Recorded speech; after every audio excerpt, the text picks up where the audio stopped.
Yung matindi mga kababayan, ang sabi ni Congressman, party list, One Rider Party List Congressman Rods Gutierrez, nagtataka sila kasi napakabilis daw yung disbursement ng confidential funds ni Inday. Kahit na niya helicopter, gumamit na ng helicopter, hindi niya kakayanin. Kahit mag-helicopter, imposible. Nagbabagang mga balita at pagtalakay sa mga isyu ng lipunan. Bullseye, opinyon, banat at paglalantad sa katotohanan. Bullseye, what you see is what you get. You decide. Impossible disbursement cast bigger shadow on OBP DepEd confidential fund use. Simpilis ng Kidlat. Pagdating po sa disbursement ng pera ng bayan, simbilis ng Kidlat. Kahit na niya gumamit ng helicopter, hindi kakayanin, hindi magagawa. Pero nagawa mga kababayan ng mga tauhan ni Inday. Ganon katindi. Mga espiritu siguro mga kababayan, ang mga tauhan ni Inday. Sa bagay, yung apat yung mga empleyado sa Office of the Vice President hindi na nagpapakita. Maging espiritu na siguro. Wanted sila ngayon mga kababayan ng Congress. Kasi 6 times na hindi nag-attend, kinontempt na po ng Kongreso. Yung isa, makapal pa yung mukha. May request siya sa Congress na i-lift daw yung contempt order sa kanya. Si Tenorio yata yon, para daw siya maka-attend. Galit na galit yung mga congressmen. Nilulukuan niya tayo. Hindi pala Tenorio, Ontorio, Limuel Ontorio. O isa siya sa apat mga kababayan na opisyal ni Inday na wanted na ngayon. At malamang kasuhan na sila mga kababayan. Criminal charges. 4 no-show OBP officers facing criminal charges. Jail term. Ito pong mga officials na nirecommend na nakasuhan, kasong kriminal po, include Limuel Ontorio, OBP Chief of Staff, Gina Acosta, OBP Special Disbursing Officer, Sunshine Fajarda, former DepEd Assistant Secretary, and her husband Edward Fajarda, former DepEd Special Disbursing Officer. Nagsipagtago na, file na po ni. At itong ating programa mga kababayan, atid sa inyo nitong ating mga sponsors. Firmax, Firming and Lifting Cream. Pinapay po sa mga pulses in affected area. Mainam po ito sa mga pains at paninigas ng mga kaso-kasuan. Ito sa mukha naman yung application, anti-aging. Automax po siya. Ito, Eye Glow Zero mga kababayan. Whitening po siya. Made in South Korea. Ito naman po, Ningxia Red Mixed Fruit Drink. Gawa po siya sa goji berry. May anti-cancer properties po siya. At sa mga naghanap po ng malinis and spacious fitness gym, pumunta lang po kayo sa aming Colossal Fitness Gym. May Grab ka rental din po kami. At bills payment po sa aming office. At saka sa mga mahilig po sa mga imported bags, manood po kayo sa live selling ni Madam Eileen Rosales sa kanyang Eileen Closet po. Pati mga shoes, ito yung kanya po. Ito yung kanyang page. Kita ninyo, napakagandang mga online selling po siya. Si Madam Eileen Rosales. Cellphone number niya po, 773-798-7816. Yun ang kaso para mapanagot sa batas. But before ko mga kababayan ibigay sa inyo yung kwento tungkol sa simbilis ng Kidlat na pag-disburse ng pera, kahit daan niya gumamit ng helicopter, hindi kakayanin, sabi ni Representative Gutierrez. Click subscribe muna dito sa ating YouTube channel and hit the notification bell para lagi po kayong updated sa mga kaganapan dito sa ating bansa. Like and share na rin po ninyo ng ating video. At huwag na rin po ninyo na skip yung ating mga commercial ads para tuloy-tuloy lang ang pag-unlad ng Bagong Pilipinas. At itong ating programa mga kababayan, atid sa inyo nitong ating mga sponsors. Firmax firming and lifting cream. Pinapay po sa mga pulses in affected area. Mainam po ito sa mga pains at paninigas ng mga kaso-kasuan. Ito sa mukha naman yung application, anti-aging, Automax po siya. Ito ay Glow Zero mga kababayan. Whitening po siya. Made in South Korea. Ito naman po, Nengxia Red Mix Fruit Drink. Gawa po siya sa goji berry. May anti-cancer properties po siya. At sa mga nagana po ng malinis and spacious fitness gym, pumunta lang po kayo sa aming Colossal Fitness Gym. May Grab car rental din po kami. At bills payment po sa aming office. At saka sa mga mahilig po sa mga imported bags, manood po kayo sa live selling ni Madam Eileen Rosales sa kanyang Eileen Closet po. Pati mga shoes, ito yung kanya po. Ito yung kanyang page. Kita ninyo, napakagandang mga online selling po siya. Si Madam Eileen Rosales. Cellphone number niya po, 773-798-7816. Balikan natin ang ating kwento mga kababayan. Lahat kaindik-indik po ang nadiscover ng ating mga congressmen. Sabi po ni Gutierrez, nakaka-alarman niya itong disbursement na ginawa ng Office of the Vice President, pati ng DepEd under Vice President Sara Duterte. Noong DepEd Secretary pa siya, mga kababayan. Kasi niya, napaka-imposible anyang magawa na millions of pesos dinisburse, distributing millions of pesos across multiple locations in the country. In just one day niya, nagawa. That is physically impossible. Sabi ko nga, baka mga espiritu na yun. Mga fallen angels yata ang mga staff ni Inday. Mga espiritu. Masamang espiritu. Pwede mag-travel in light speed mga kababayan. Sabi dyan, Gutierrez highlighted instances where the SDOs Gina Acosta from the OBP at saka si Edward Fajarda from DepEd allegedly distributed confidential funds across geographically distant locations within one day anya. Itong mga SDOs, ito yung mga katiwala, trusted aides ni Inday. So sabi ni Gutierrez, notably anya, Fajarda and Acosta have never appeared at any of 6 hearings held by the committee. Their continued absence led to their being cited for contempt with arrest orders issued against them. Gutierrez pointed to records indicating that Fajarda allegedly made 7 disbursements on February 21, 2023, the day after encashing a 37.5 million check. Pagkatapos na ma-encash, mga kababayan, noong February 21, nung sumunod na araw niya, the AR show that SDO Fajarda made 7 disbursement in 7 different locations: Malolos, Davao, San Francisco, Agosan del Sur, Makati City, Negros Oriental, Negros Occidental, at Davao City. Questioning now the feasibility of such rapid movements. Ini Gutierrez, paano niya ito nagawa?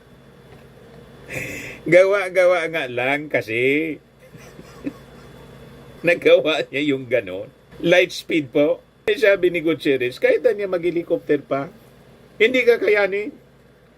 Multiple locations in one day. So yun mga kababayan ang kamangha-mangha na mga nadiskubre sa hearing kahapon. So sabi ni Gutierrez, the check was issued anya and encashed in Land Bank under DepEd branch in Pasig, and immediately the next day he traveled to the 7 places in these 7 ARs. Ngayon, yung tanong ni Gutierrez, di ba niya ninyo nakitaan ng red flag ito? About the impossibility of this occurring. He also pointed to a particularly extreme example from March 15, 2023, when Fajarda reportedly made 26 disbursements across locations spanning Luzon, Visayas, in Mindanao. Baka gumamit po ng ng spacecraft ni Elon Musk. Napakabilis po gumalaw yung mga pagdating sa pera. Napakabilis gumalaw. Nagagawa niyan yung imposibleng gawin. Yung mga tauhan ni Inday. Sa bagay, 11 days, 125 million na lunok. Ito na nga po. So sabi dito, on March 15, 2023 anya, SDO Fajarda supposedly made 26 disbursements in these locations: Davao del Sur, Surigao del Sur, Oriental Mindoro, Laguna, Zamboanga del Sur, Cebu, Ifugao, Antique, Batanes, Pampanga, Legazpi, pati dito sa amin, Lanao del Norte, Batangas, Tarlac, Metro Manila, Samar, Davao de Oro, Agosan del Norte, Cavite, and Surigao del Norte. Sabi po ni Gutierrez, imbento nga po, pag gawa-gawa lang, walang imposible sa gawa-gawa. Tama po. Kaya lang, ayun, nasili po, napakaraming butas. Ang ginawa lang kasi yan, to comply. Kaya nga pati yung naubusan ng pangalan, nang ilalagay sa ER, pati yung restaurant na Mary Grace at yung chichiria. Baka habang ginagawa, nandun nag-snack mga kababayan sa Mary Grace at saka yung may baon na piatos. Yun na lang yung isinulat po. Kasi under pressure sila to comply. Ganon ang nangyari po. Yan sabi po ni Congressman Gutierrez, Attorney Camora niya, kahit niya gumamit tayo ng helicopter, I don't think he could do that in one day. Kahit niya gumamit siya ng helicopter, I don't think na magagawa niya yon in one day. Gutierrez also questioned how Fajarda could certify such transactions. How did SDO Fajarda certify niya and say that he personally disbursed these funds from north to south, tip to tip? Tip to tip ito ng Pilipinas, may Batanes pa rin po. These are questions that we have. Ganon katindi po ang anomalya. Tapos, itinutulak ng mga DDS na maging Pangulo. Kawawa po ang Pilipinas, paganyan. Gutierrez also flagged similar disbursement anomalies in the OBP, citing a case on December 23, 2022, where Acosta allegedly distributed over 15 million pesos in a single day to 103 recipients for expenses ranging from rewards to purchase of supplies. Yan po mga kababayan. Kaya pinatago ni Inday yung kanyang mga opisyal. Wanted na ngayon kasi kinontempt ng Kongreso. Ito yung salarin. Siya ang otak ng lahat ng ito mga kababayan. Kaya pag nakulong yung kanyang mga tauhan, ang promise ni Inday, sasamahan daw niya. Sasamahan niya sa kulungan. O, tuloy na po ninyo. Tingnan natin mga kababayan kung totoo yung sinasabi ni Inday. Wala man pong sinabi si Inday na nangyari. Ito po, pakinggan natin. Even if the correct signatories are there, for example, it's signed by the SDO and signed by the head of agency and properly notarized, if it has been altered in any way that any of the provisions under the certification are different, di nyo po tatanggapin. It has to be worded precisely as Annex B provides. Tama po ba? Yes, Mr. Chair. And it would require all of these signatures, Yes, such as Mr. the head of agency. So, we take note po that means that there are very specific things that are required to be certified as to be submitted with the liquidation report. And some of the things that stand out, it says here po, and I quote, incurred by the undersigned. So, ibig sabihin po rito, it is the SDO that personally handles and disperses the money. Yes, Mr. That is basically the crux of the certification. And it just comes with other caveats. Yes, Like, Mr. for example, first, what is spent is in connection with the agency's intelligence and or confidential operations and activities. Is that correct? Yes, Mr. Chair. And it also says that 2, it cannot be used for payment of salaries, wages, overtime, additional compensation, allowance, or other fringe benefits of officials and employees. Yes, Mr. Chair. And 3rd, that the expenditures are necessary and utilized for legal purposes. Yes, Mr. Chair. So this means that the SDO should personally know the disbursements and the expenses incurred, and that he should have personal knowledge of all of this. That is basically what the certification is saying. Yes, Mr. Chair. And this hand-in-hand with the liquidation reports would affirm again the responsibility of the SDO to disburse the confidential fund in accordance with the provisions of the circular. Yes, Mr. Chair. Since the SEO handles the fund personally, it necessarily follows that he gives the money. Is that right? And I believe you answered this with Congresswoman Garin. Yes, Mr. Chair. You mentioned actually that there could be possibly multiple SDOs. They could designate many SDOs. From all of our agencies po and departments and GOCCs that would have CIF or IF, how many po would have only one SDO? Actually, Mr. Chair, most have only one SDO. It is the agencies that have multiple SDOs that are fewer. Okay, so mostly have one SDO. Yes, Mr. Chair. And in that case, that SDO is the one in charge but not paying, and it cannot be delegated further. Yes, Mr. Chair. Okay. So, for example, if we have an informer, which is basically what the CIF is for now, if you have an informer who needs to be paid, it is the SDO who personally pays this to them. That is the presumption. That is the based presumption. on the certification, Mr. Chair. And based on the requirements of the circular, it cannot be delegated. So the presumption should be reality. No? Yes, Mr. Chair. And that is the understanding of the COA. Yes, That Mr. it is Chair. them who personally handles it. And it is them who personally receives the acknowledgement receipt. Yes, Exactly. Mr. Chair. So the SDO cannot give it to another employee, for example, out of the 125 million, a specific, for example, compartmentalized daw, clustering. So ikaw sa rewards of medicine, ito, 20 million. And then siya na po yung in charge sa, and then whatever ARs that delegated person would receive would pass it on to the SDO. That is not allowed under the circular. Even if he or she does that, he or she is the one ultimately accountable for those funds based on his or her certification. So, it's under his responsibility pa rin po. Yes, so basically command responsibility siya pa rin. But if that Yes. were the case, that is not in line with the circular because it should be personally disbursed by Yes, the SDO. Mr. Chair. Correct? So we can't be too sure that the SDO, if it were the case that it were delegated, the SDO would not be able to certify it in such a manner. Because Yes, supposedly Mr. Chair. it's saying there that he's the one who actually disbursed the money. Yes, Mr. Chair. Okay.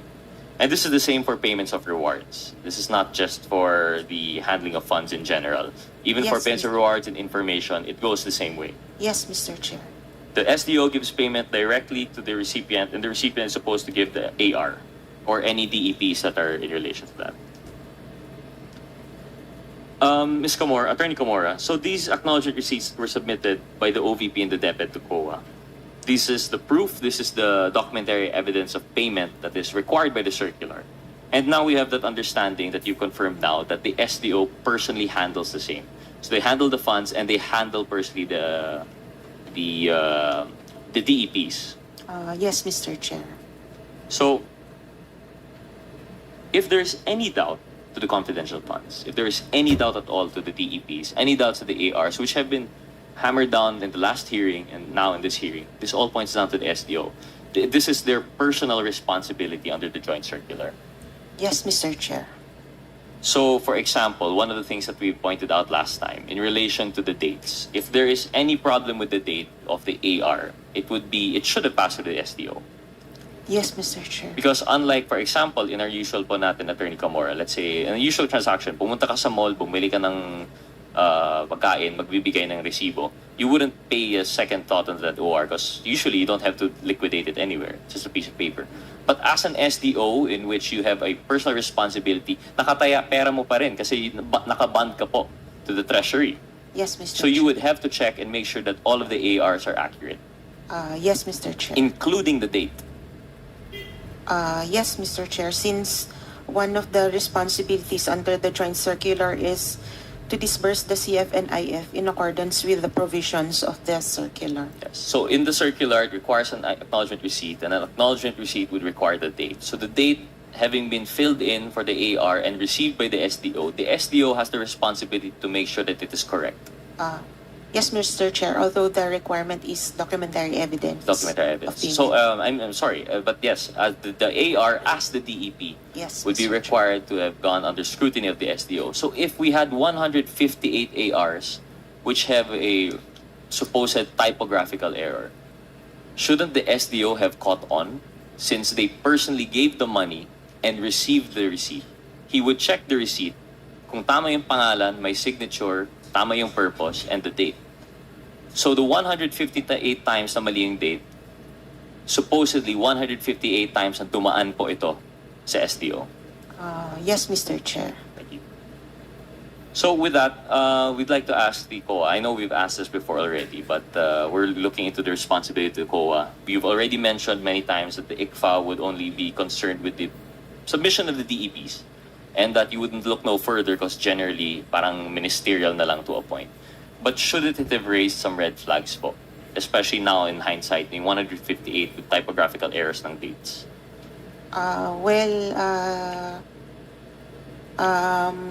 Because of our hearings here, we're kind of looking into this, that we should be a little stricter on our audit from now on. So We understand po, no, you mentioned before that one of the limitations of your office is manpower. And I think Yes, one Mr. thing that the Chair. committee will be working on in aid of legislation is to strengthen po the COA, that you would have the proper manpower support to make sure that this does not happen again. I think Yes. that's one thing personally this representation would like to push forward for the consideration of the committee. But with that said, so I hope now the ICFA would take into special consideration not only the impossibility of typographical errors, the frequency of it occurring, the time span in which it happens. And of course now, as mentioned by Congressman Adjong, we've seen earlier that there are problems even to the multiple names with different signatures. This should have raised a red flag. And of course, the bogus names that were raised by Congressman Acop, such as Mary Grace Piatos. So these are things that I hope that the ICFA would be more stringent with. But there's one more matter, aside from that, which we have brought up from the previous hearing, that I hope that you could consider. Upon studying po yung DEPs natin, and we already know that there's a question about the time span in which that it was dispersed. Alam natin, questionable yung 11 days, na 5 days pa nga po ay holiday, dispersed po ito lahat. But one more thing we have to consider, now that you have affirmed to us, now that we understand it better, na yung SDO is personally in charge of dispersing the funds, we collated po yung ating mga DEPs. And we've seen po, for example, this is, I think, the DepEd. So this would be by Mr. Fajardo. For the, I believe this is the first quarter of 2023, submitted on the 31st of March, there were disbursements every day po, no? Since the release of the cash. And that disbursements, they would not go less than 10 times a day po. If you could see po in the chart, this is what we've seen. You would notice that the ARs, it would say the address or location. This is one thing particularly with the DepEd. Aside from the name, the signature, and the date, meron pong locations.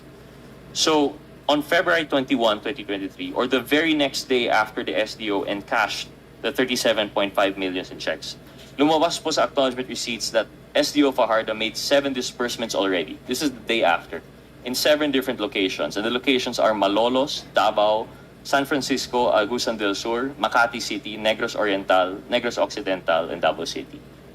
So the very next day, after, I would assume, the check was issued, it was encashed in Land Bank under the Shaw branch. Tama po ba for DepEd? Or DepEd branch. The DepEd branch. So the DepEd branch, that is in what city po here in NCR? Pasig, sir. In Pasig po na encash, and immediately the next day, he traveled to these 7 places and had these 7 ARs. Did this not raise a red flag of the impossibility of this occurring?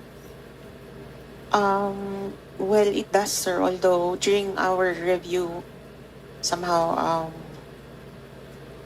we just accepted the acknowledgement receipt. For reasons you've already stated earlier po, Yes, Attorney po. Camara. In addition to this, if you go to the day of the first quarter that had the most disbursements, which is March 15, 2023, SDO Fajardo supposedly made 26 disbursements in the following locations: Davao del Sur, Surigao del Sur, Oriental Mindoro, Laguna, Zamboanga del Sur, Cebu, Ifugao, Antique, Batanes, Pampanga, Legazpi, Lanao del Norte, Batangas, Tarlac, Metro Manila, Samar, Davao de Oro, Agusan del Norte, Davao del Sur, Davao de Oro, Laguna, Cavite, Surigao del Norte. Attorney Camora, let's give him a helicopter. I don't think he'll do that in one day. So it really raises the question, how did SDO Fajardo Atindi po. certify and say that he personally disbursed this? Buti na lang po yung DepEd ARs have location. So it really shows us kung saan po sila. Unlike the DepEd ARs, yung OVP po wala. Yung OVP would only have the name, the purpose, the name, the signature, and the date. That's it. And the amount. Pero here we could see in DepEd, it seems to be really impossibility. So you could see the theme, not really the theme po, but what we're driving at here. Earlier, according to Congresswoman Garin, and I understand her frustration, there is the physical impossibility of the delivery and encashment of the cash. The questions regarding that, surrounding where it was brought. And then now, even the physical impossibility of the disbursement. Yun naman po yung tanong dito. If truly SDO certifies that he or she is the only person and has personal knowledge of disbursement, has personal knowledge, has gone through the DEPs, how do we explain this? It looks like from north to south, tip to tip po ng Pilipinas. By Batanes pa rin po. Matindi So these po. are just some of the questions that we have. And if we look at the chart earlier, it happens multiple times. For February 25, there were 21 disbursements across 18 different localities. February 27, 21 disbursements across 18 localities. March 3, and the list goes on. And if you notice the chart, every day po yun. Every day po may disbursement. So it really raises the Tindi. question po, no? Yes, Mr. About the Chair. legal, the veracity of the Yeah. certification. We're now seeing the consequences of our current format that we have, that a simple signature which the COA just blindly, not to fault you, again, we understand the reasons that you have, that you lack manpower and all that. May But sursugon. napakahirap po to because we're talking about the most 90,000. difficult to account for, confidential intelligence funds po, no? So, if I may continue, Attorney Camora, and again, I understand frustration. I wanted to ask this to the SDO personally. I think they would have been able to answer. But on the light side na lang po, to make the most of the information that we have, at least on the side of the COA, that you'd understand the frustration of this committee and that you'd understand po where we'd want to proceed with this. It goes the same with the OVP. If I may continue, Mr. Chair, the pattern of the OVP is that even if it does not have the locality or the address, the disbursements are really dubious and curious because it really makes use of these disbursements in a way that you would find hard to believe. Just the number of disbursements given in a number of days, it really raises some questions po, no? Like for example, on December 23 of December, 23rd of December of 2022, this is close as in relation to what Congressman Acop mentioned. There are a lot of holidays in those 11 days. And in fact, Noche Buena would have been the number one thing that people would be preparing for. But on the eve of Christmas, or the day before, when you would be preparing for the eve of Christmas, on December 23, at least 103 individuals received a total amount of 15 million pesos. I mean, just 15 million pesos for 103 individuals. If truly the SDO is certifying that personally I think this is SDO Acosta, she disbursed this, it really raises the question kung the possibility po, no, of how they did this. So, and this would include a bunch of things. No? It's very much payment of reward, payment of information, medicine. The safe houses were also included there. Even the various clusterings, if you would call it that. Parang it leads to the, I would not say impossibility, the improbability of the AR submitted. So I think we really need a strict scrutiny po, no, of the TEPs that are being submitted. I'd just like to point out that based on this study, the days where the OVP gave confidential funds, over 100 recipients, all happened in 2022. And this is the time that had the 11-day period. So you could see na, I don't know if it's intentional, pero minadali po talaga. There was really quick disbursement. And in line with that, just one last question, Attorney Camora, and which was brought up by Congressman Acop.